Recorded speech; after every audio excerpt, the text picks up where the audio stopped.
Good. Hey, I'm Irene Ingram.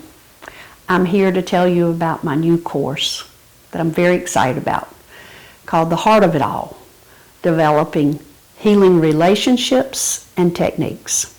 So we'll spend a day together doing just that, starting with learning to work from our heart and pull different parts of ourselves and treat ourselves, and then we'll learn techniques that we can take away for the kids.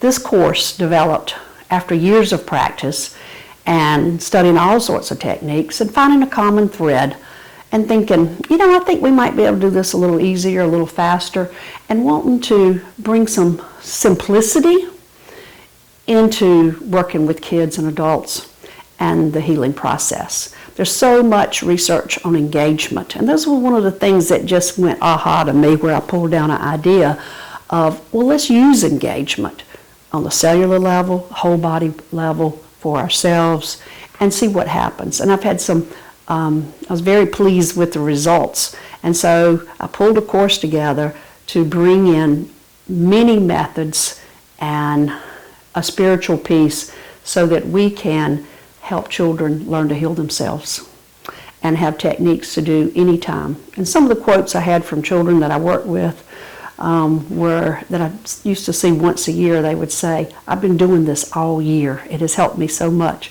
And so I'm trying to get this out to practitioners. And we'll have a great time of self-treatment, treatment of others, and it'll be a nice day together.